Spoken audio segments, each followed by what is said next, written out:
Est vosgien, dans une unité de méthanisation, la plus ancienne des Vosges, une des plus anciennes du Grand Est. C'était il y a 16 ans, on est en 2006. Nous allons parler de cette ancienne unité avec Yvon Humblot dans ce sujet sur le hier, même si ce n'est pas si loin, mais en termes de méthanisation, on peut dire que c'est hier. Pour rappel, j'ai traité de l'avant-hier au travers du gaz de fumier autour des années 1950. Je vous mets le lien en dessous dans la description. Vous pouvez vous y reporter. La prochaine fois, nous parlerons d'aujourd'hui avec Silver Adam. C'est Charles, de Point de vue de campagne, la chaîne où l'on parle d'agriculture d'aujourd'hui en perspective avec ce qu'elle était hier. Si ces sujets vous intéressent, abonnez-vous à cette chaîne et puis, si vous avez aimé, un pouce, un commentaire, ça fait toujours plaisir. Et à la fin du sujet, je vous présente les exploitations et le site sur lequel elles sont implantées. Alors au début, ça a démarré bêtement. La Chambre d'agriculture des Vosges avait lancé une formation d'une journée sur la méthanisation, qui était quelque chose de totalement nouveau, mis à part quelques anciens qui avaient fait ça dans les moments de la guerre, mais avec des moyens rudimentaires. Donc nous sommes allés avec Frédéric Font, un voisin, donc agriculteur au village, faire cette journée formation à Épinal. On en est ressorti à peu près convaincu, sachant que l'idée de départ, c'était de faire une petite unité de méthanisation sur chaque ferme. Suite à ça, comme on avait déjà un assolement en commun à 3 exploitations, donc le GAEC de la Perrière, Freveycourt, le GAEC de la Héronnière, Freveycourt, donc Font, Humblot, Mazelin, et donc il y avait également donc, le GAEC d'Ops à Cousset, donc la famille Adam. Donc tout ça pour dire que lors d'une réunion, Frédéric Font et moi-même avons discuté donc, de méthanisation, et Silver Adam a sauté sur l'occasion en disant moi je ne suis pas trop mordu par l'élevage, si on peut transformer les prairies naturelles en électricité, moi ça peut m'intéresser. Donc suite à ça, on a commencé quelques tractations, sachant qu'on était des pionniers ou des broussailleurs, parce qu'il a fallu au niveau de la DDA à l'époque, puisqu'on appelait ça la DDA et non la DDT, chercher un petit peu les textes, etc. On a même été jusqu'au ministère de l'Agriculture pour débrouiller un peu l'ensemble. Donc tout ça, ça nous a amené à une réflexion commune en disant, voilà, le principe c'était de supprimer la partie engraissement sur les 3 exploitations, donc engraissement de bovins, et la remplacer donc, par la méthanisation. Donc essentiellement alimentée par de l'herbe qui venait de nos prairies naturelles, qu'on ne pouvait pas transformer, qu'on ne pouvait pas mettre en culture, et puis donc également des cultures intermédiaires et un peu de maïs et de sorgho. Voilà. Donc voilà le départ de la méthanisation. Redis-moi la date, ça. Alors 2006 c'était ça. Donc on a démarré la méthanisation en 2013, donc vous voyez le chemin qui a été parcouru. Et donc entre-temps, il a fallu les autorisations de la commune. Le maire de l'époque ne nous avait pas trop suivis. Il a fallu la communauté de communes qui s'y mette et on a pu avancer.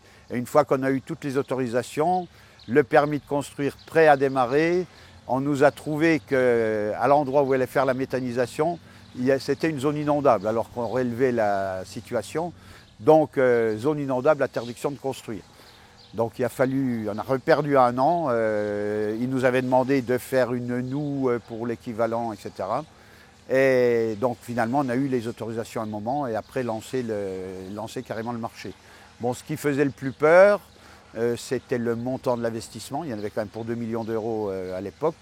Et les subventions, au début on nous avait promis un peu monts et merveilles, et à la fin on nous a dit c'est une trop grosse unité, avec l'argent qu'on a, subventionnera les petites unités mais pas les grosses. Donc nous avons eu 0 subvention. Oui, alors que c'était le projet de 3 exploitations. Bon, finalement, partant de ce principe, on a contacté 3 banques, dont 2 qui ont répondu favorablement. Il y en a une qui avait répondu, mais à condition qu'on apporte la moitié des capitaux, donc 1 million d'euros. Bon, on n'avait pas les structures financières suffisantes chacun, puisqu'on était 9 associés, c'est donc des personnes physiques qui sont rentrées, donc on a créé une SARL qui s'appelle G3 Environnement. Donc la SARL a été créée en 2009, Et donc on a commencé vraiment à produire de l'électricité qu'au mois de février 2013. Quoi dire d'autre? Oui, donc ça s'est fait progressivement. Donc on a arrêté l'achat de broutards pour faire des taurillons. Les mâles des exploitations laitières ont été vendus à 8 jours. Donc ça s'est fait une transition sur 2 ou 3 ans, quoi. Et le GAEC de la Perrière également engraissait des génisses charolaises, une centaine par an. Donc il faisait une saison de pâture et qu'on finissait l'hiver. Voilà. Et on avait déjà réfléchi de 2006 à 2009. Donc en gros 7 ans, c'était le... Bon, on a été je pense, la première unité des Vosges. Bon, il y en avait déjà qui tournait, la première c'était Mignéville en Meurthe-et-Moselle. Donc c'était une petite structure 150 kW. Oui, nous on est parti sur 650 kW. Et donc on le verra plus tard, mais le moteur a été changé l'an dernier et on est parti sur un 800 kW. C'est 4 ans. Ben, je dirais s'il fallait avoir le moral à l'époque pour le faire, parce que, donc, comme je l'ai dit à un moment, il fallait l'aval de la commune. Bon, le maire de l'époque a eu peur, entre guillemets, il s'était renseigné, mais mal renseigné, en disant que c'était un Céveso numéro 2, que ça pouvait péter à la gueule, pour parler poliment, à tout moment. Et il a réussi à convaincre une majorité de son conseil municipal, donc il avait voté contre. Ce à quoi après, donc, le DDA de l'époque, Philippe Petitjean, m'a dit si vous voulez continuer, il faut passer à l'échelon au-dessus, donc la communauté de communes. À l'époque, on avait une petite communauté de communes qui s'appelait Communauté de communes du Pays de Jeanne. Donc c'est la communauté de communes du Pays de Jeanne. Donc à l'époque, c'était Michel Andrieux qui était présidente. Donc j'en ai parlé lors d'un conseil. On a invité tous ces gens donc, sur le site et leur expliquer. Et donc il y avait 10 communes, il y a 9 communes qui ont voté pour et une commune qui a voté contre, donc poussé. Et une fois qu'on a eu le sésame, bon, on a pu commencer à avancer dans le dossier. Donc ça, alors donc entre l'histoire d'inondation qui a pris 1 an, ça a pris encore quasiment 1 an. Et après, donc, il fallait mettre en musique l'ensemble parce que, bon, au niveau de donc, la direction départementale d'agriculture, ils ne connaissaient rien, donc ils sont renseignés au ministère. On s'est même rendu à Paris une fois ou deux pour voir comment ça se passait. Bon, entre-temps, on a fait plusieurs visites en Allemagne. On a fait notamment une visite qui était organisée par un constructeur qui s'appelait Planète, bon, qu'on n'a pas choisi. Bon, en Allemagne, ce qu'on avait beaucoup vu, c'était des méthanisations 100% maïs, où donc ils achetaient un peu de lisier pour mettre en route chez le voisin agriculteur, et puis 2 ou 3 fois dans l'année, ils remettaient quelques cuves. Ils récupéraient tout l'eau, les eaux pluviales pour mélanger avec le maïs, quoi, en gros. Mais bon, ce n'était pas tout à fait ce qu'on cherchait.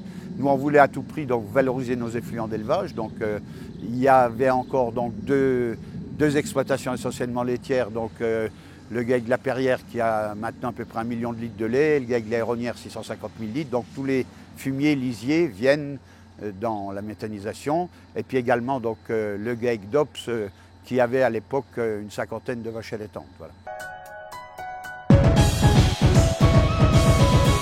Voilà, alors, donc ça a été construit autour des activités bovines, sachant donc que le GAEC d'Ops, nous trouvons enfin, sur le site du GAEC d'Ops, François et Nicolas Dan étaient proches de la retraite et Silver n'était pas très motivé par l'élevage. Donc les bâtiments d'élevage, il y a eu un bâtiment d'élevage complet qui a été dédié à la méthanisation et donc ça a permis en même temps de valoriser un bâtiment qui aurait été vide uniquement. À une époque, on avait parlé de créer quelque chose de toute pièce. Bon, ça aurait été dommage, il y avait quand même un site qui existait, un bâtiment qui existait. Bon, on a fait également les bureaux. Les bureaux sont dans un ancien appentis à Torillon. Et voilà, en gros, l'ensemble du dispositif. Donc, une fois qu'on a eu le permis de construire, je dirais même en même temps, donc, le terrain où se trouve la méthanisation, là, juste derrière nous, appartenait à François Adam. Donc, on lui a demandé de vendre, donc il y a 55 heures je crois, dédié à la méthanisation, donc de manière à avoir un site, comment dirais-je, qui appartienne bien à tout le monde, quoi. Ensuite de ça, donc, il a fallu faire un terrassement. Bon, on voit ici qu'il y avait du dénivelé, donc on a la Meuse qui passe juste derrière, donc il a fallu remblayer. On a ramené à peu près 3000 mètres cubes de cailloux. donc qu'on est allé tirer dans une carrière qui appartenait aussi à François Adam, puisque ici dans notre secteur il y a des bonnes terres, il y a des moins bonnes terres, il y a quelques coins où on peut tirer de la pierre sans problème avec très peu de terre, quoi. Donc on a fait ça, donc tout l'empierrement a été fait, donc c'est le voisin d'à côté, donc qui est derrière, qui a une usine de travaux publics, donc c'était le frère à François qui était à l'initiative, maintenant c'est son gendre. On a eu des arrangements, il nous a loué du matériel pas trop cher pour aller chercher.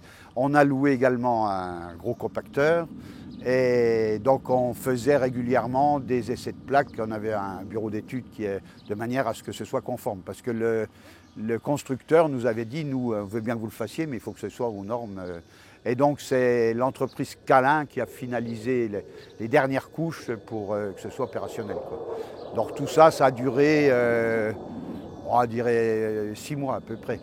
Et puis après, il y a eu la construction proprement dite, qui s'est très bien passée, moins d'1 an. Et donc derrière, la mise en route du système. Donc on avait choisi la société MT Énergie, nous, qui n'existe plus depuis, parce que bon, il y avait beaucoup de méthaniseurs en Allemagne, mais en Allemagne maintenant, ils sont quasiment saturés en méthaniseurs, donc il y avait moins de travail. Donc c'était des agriculteurs au départ qui avaient monté ça, et donc ils se sont reconvertis dans autre chose, et maintenant on a de la maintenance qui vient directement de France, notamment du secteur de Nancy, voire un peu Paris, quoi. Voilà, essentiellement. Et ce qu'on pourrait dire là-dessus, on avait choisi la société MT, c'était les seuls qui ne nous demandaient rien au départ. Parce que bon, les copains nous demandaient déjà beaucoup d'argent dès le départ, et on a dit si jamais ça capote en cours de route, comment on va faire?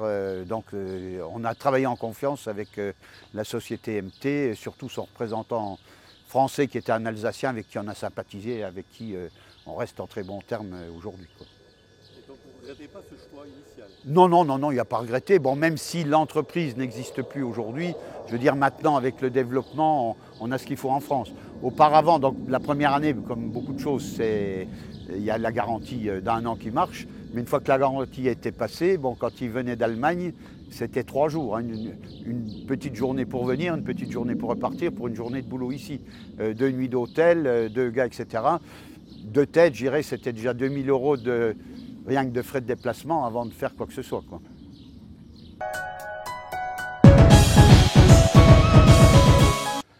Bon, dans les organisations agricoles, je dirais même, enfin donc la DDA, l'administration, à l'époque il y avait M. Rosenthal qui nous a bien épaulés, bon, qui s'est posé beaucoup de questions aussi à certains moments. Au niveau chambre d'agriculture, c'était le b.a.-ba, donc maintenant il y a un référent qui s'appelle Damien Lhuillier, bon, qui s'est mis petit à petit en route. Il est venu souvent ici, entre guillemets, en stage, pour voir comment ça se passait. Et puis, je dirais, au niveau syndical, bon, il y a eu un peu de critique, en disant où ils vont, ils mettent les pieds, ils vont bouffer la cabane. Bon, c'est vrai que c'était quand même 2 millions d'euros d'investissement, c'était pas une mince affaire, quoi. Donc, les 2 millions d'euros d'investissement étaient répartis, une partie sur 20 ans, une partie sur 7 ans pour la partie moteur, qu'il fallait changer tous les 7 ans. Donc, nous, on l'a changé un tout petit peu avant les 7 ans, quoi.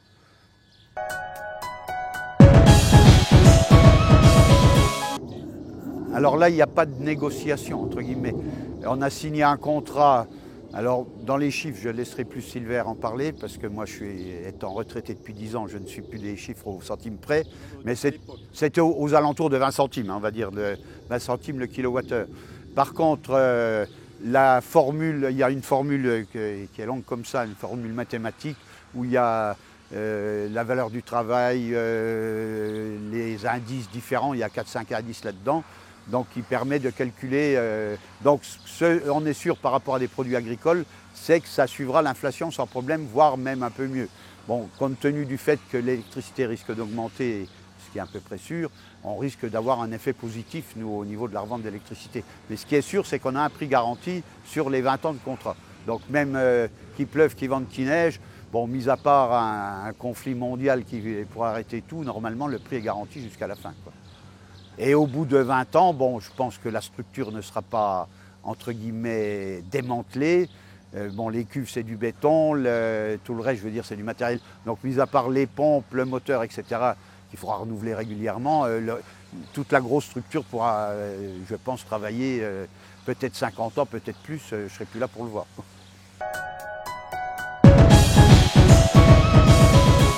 Oui, ce qu'on peut ajouter également, donc en 2006, on avait créé la SEB G3, Société en participation, pour faire un assolement en commun. On était allé visiter 2-3, parce que bon, on travaillait déjà en CUMA depuis 1985, donc tout le gros matériel, moissonneuse, ensileuse, tracteur, etc., le matériel de travail du sol était en CUMA. Donc l'inconvénient, quand on était chacun sur son exploitation, on faisait un champ de blé de telle variété chez monsieur machin, après la même variété il fallait faire 10 km ou 5 km. Là aujourd'hui, pardon, en regroupant l'assolement, on a tout le blé sur un secteur, tout le maïs sur un autre secteur, etc. Bon, avec des petites variations, parce que maintenant avec les contraintes environnementales où il faut des successions de cultures, etc., ça a pu bouger un petit peu, mais on reste quand même dans cette pratique-là.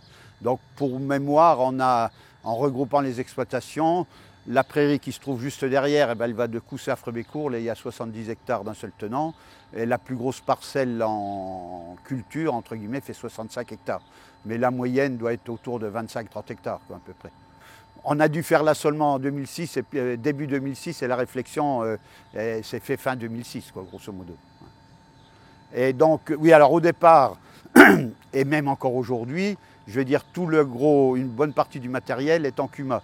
Bon, la société a quand même acheté un tracteur et les tonnes pour l'épandage des effluents, parce que bon, on avait bien une tonne à lisier en CUMA, mais bon, ça ne suffisait pas. Silver vous parlera plus des tonnages qui rentrent et qui sortent, mais en gros, c'est 50 tonnes qui rentrent et qui sortent tous les jours. Donc, il y a quand même un gros mouvement et il faut du matériel quand même pour gérer tout ça, quoi. Alors moi, le seul conseil que je donnerais, c'est qu'il faut essayer de limiter le rayon d'action à une dizaine de kilomètres. On commence à avoir des sociétés, même dans notre secteur, où ils vont jusqu'à 40-50 km. Ça commence à poser de gros problèmes de pollution, entre guillemets, sonore et par les gaz d'échappement, où les gens, on commence à faire... donc c'est 50 km pour aller chercher la matière et 50 km pour la ramener. Et ce n'est pas au même moment, donc ça fait double tranchant. Pour rester cohérent, moi je pense que c'est une dizaine de kilomètres, c'est la bonne norme. Donc on avait l'habitude déjà de travailler ensemble, et c'est ce qui a amené les différentes réflexions. Bon, après, au niveau ambiance, dire que c'est un long fleuve tranquille, ce serait quand même un peu, comment dirais-je, un peu désuet. Par contre, bon, l'ambiance est bonne en général. Bon, de temps en temps, il y a des discussions, etc.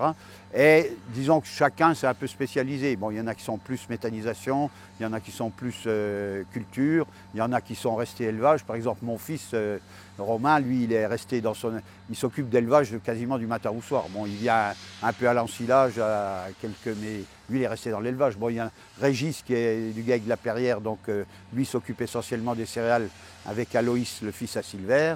Et puis Quentin également du GAEC de la Perrière, lui, il s'occupe, donc on le verra après, d'une serre qui a été créée 2 ans après le départ de la méthanisation pour valoriser la chaleur. Parce que donc, il faut dire, pour que ça tourne bien, on produit de l'électricité, mais on produit de la chaleur également, puisqu'il faut refroidir le moteur. Donc l'idéal, c'est de pouvoir valoriser la chaleur. On avait eu un projet au départ avec le village de Coussé. Vu l'ambiance, pourtant on avait 60 personnes qui étaient intéressées, on a abandonné, voyant qu'il n'y avait pas l'aval de la mairie. Bon, peu de temps après, on disait « Ah, il aurait fallu… » Bah oui, mais ça ne s'est pas fait. Donc il y a eu la serre de créer également un séchoir qu'on verra plus tard, qui sert à sécher les copeaux de bois, enfin le bois déchiqueté. Voilà. Parce que le bois déchiqueté, comment dirais-je, sortant de forêt, contient énormément d'eau et on arrive, je crois, à évacuer 7-8 tonnes de flotte par camion de 25 tonnes à peu près. Donc il y a un meilleur rendement des chaudières, etc. Alors, dans les structures concernées, donc vous avez tout d'abord le GAEC de la Perrière. C'est une exploitation laitière en race Montbéliarde. 1 million de litres de lait, 370 hectares. C'était Yvon Humblot, notre témoin, et Jacques Humblot. L'ensemble a été repris par Quentin Labbé en 2013. Romain Humblot, le fils de Yvon, et Régis Mazelin. C'est d'autre part le GAEC de la Héronnière, 650 000 litres, 240 hectares. Ce sont Roland et Frédéric Font, deux frères. Et puis le GAEC d'Ops, une exploitation au départ bovin engraissement et céréales, 330 hectares. Donc l'exploitation de François et Nicole Adam, maintenant du fils Silver Adam et de son fils Aloïs Adam. Bon, par ailleurs, donc on le verra dans le sujet, c'est la création de la société G3 Environnement en 2006. En 2009, la création de la SARL avec 9 personnes issues des 3 GAEC. D'autre part, la création d'un groupement d'employeurs, G3 Hop, qui regroupe 5 salariés et qui interviennent dans les différentes exploitations. Et la création de la SAS de maraîchage, les Jardins de la Susse. Alors, en résumé, la répartition pour l'ensemble de ces 3 exploitations, c'est 380 hectares de prairies naturelles, essentiellement dans la vallée de la Meuse, et 560 hectares de terres labourables. Eh bien, merci d'avoir suivi ce sujet, et je vous dis à la prochaine fois. Au revoir.